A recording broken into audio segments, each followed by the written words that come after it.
নমস্কার বন্ধুরা, আশা করছি সবাই ভালো আছেন। আজকে আমি আপনাদের সামনে চিকেনের একটা রেসিপি নিয়ে কিন্তু হাজির হয়ে গেছি। হোয়াইট বাটার চিকেনের রেসিপি আপনাদের সঙ্গে আজকে আমি শেয়ার করে দেখাবো। রুটি পরোটার সঙ্গে বাটার নানের সাথে এই রেসিপিটা আপনারা বাড়িতে কিন্তু পরিবেশন করে খাওয়াতে পারেন।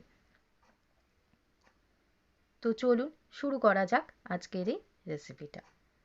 দেখতেই পাচ্ছেন একটা ফার্স্টে তড়কা প্যান নিয়ে নিয়েছি, মশলা তৈরি করে নেবো। এখানে রয়েছে গোটা জিরে, গোটা ধনে, একটা শুকনো লঙ্কা রয়েছে, এলাচ রয়েছে, তেজপাতা রয়েছে, দারচিনি রয়েছে আর 3টে লবঙ্গ রয়েছে, 2টো এলাচ আর একটা বড় তেজপাতা। এদিকে মাংস নিয়েছি, চিকেন নিয়েছি 500 গ্রাম। দিয়ে দিচ্ছি 1 টেবিল স্পুন নুন, ম্যারিনেশন করে নেব। দিয়ে দিচ্ছি অল্প একটু সামান্যতম গোলমরিচ গুঁড়ো, মোটামুটি 1/4 টিস্পুন মতন গোলমরিচ রয়েছে, আর রয়েছে 4 টেবিল স্পুন টক দই। তো এই 3টে উপকরণ দিয়ে আমি মাংসটাকে মোটামুটি 1 ঘন্টার জন্য ম্যারিনেশন করে রেখে দেবো। নর্মাল টেম্পারেচারে ঢাকা দিয়ে রেখে দিয়েছি। কড়াই গরম হয়ে গেছে, দিয়ে দিচ্ছি সাদা তেল। 1 টেবিল স্পুন সাদা তেল ব্যবহার করলাম। এবার আমি তেলটা গরম হয়ে গেছে, দিয়ে দিচ্ছি একটা নয়, মোটামুটি 2টো মিডিয়াম সাইজের কুচনো পেঁয়াজ। দিয়ে দিচ্ছি এর মধ্যে আমি একটা মশলা তৈরি করে নেব। আদা রয়েছে, 10-12টা কাজু রয়েছে, রয়েছে এখানে 7-8টা নয়, 10-12টা মতো রসুন রয়েছে, রসুন কোয়া, আর 2টো কাঁচা লঙ্কা রয়েছে। তো ভালো করে এটাকে মিডিয়াম ফ্লেমে 10 মিনিটের জন্য ভেজে নিচ্ছি, তারপর এটা একটা পেস্ট তৈরি করে নেব। ওই আরও দিয়ে দিলাম 1 টেবিল স্পুন তেল, আর তেলে দিচ্ছি 1 টেবিল স্পুন বাটার। আপনারা চাইলে টোটাল রেসিপিটা বাটারেও করতে পারেন। মাখনটা মেল্ট হয়ে গেছে, এবার আমি এর মধ্যে ম্যারিনেশন করে রাখা মাংসটা দিয়ে দিচ্ছি।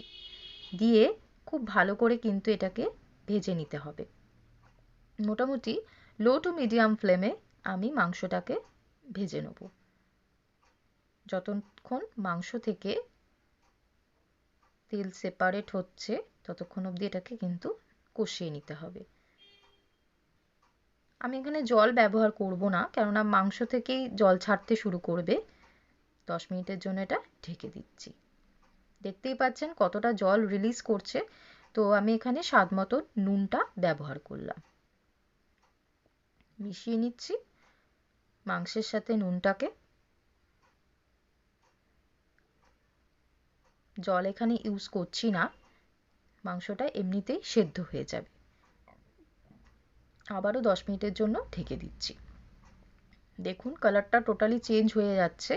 দিয়ে দিলাম পেঁয়াজ, রসুন আর আদা, কাজু বাদামের যে আর কাঁচা লঙ্কার যে পেস্টটা, সেটা আমি এর মধ্যে দিয়ে দিয়েছি। ভালো করে কিন্তু মিশিয়ে নিচ্ছি। যদি ভালো লেগে থাকে চ্যানেলটাকে অবশ্যই একবার লাইক, শেয়ার, সাবস্ক্রাইব করতে কিন্তু ভুলবেন না। পাশে থাকা বেল অপশানটা প্রেস করে দেবেন নিত্য নতুন রেসিপি পেতে। ভালো করে কিন্তু এটা আবারও কষিয়ে নিচ্ছি। আবারও এটা আমি ঢেকে দেবো 10 মিনিটের জন্য। দেখতেই পাচ্ছেন কতটা কষে গেছে, আর গন্ধটাও কিন্তু অসাধারণ বেরিয়েছে। আমি এখানে দিয়ে দিচ্ছি মালাই। তো আপনারা চাইলে ফ্রেশ ক্রিম কিন্তু ব্যবহার করতে পারেন। মিশিয়ে দিচ্ছি, কোনো রকম জল কিন্তু আমি ব্যবহার করিনি। আর দিয়ে দিচ্ছি যে ভাজা মশলাটা আমি তৈরি করে রেখেছিলাম সেইটা মিশিয়ে দিচ্ছি। দেখুন কালারটা কিন্তু অসাধারণ হয়েছে।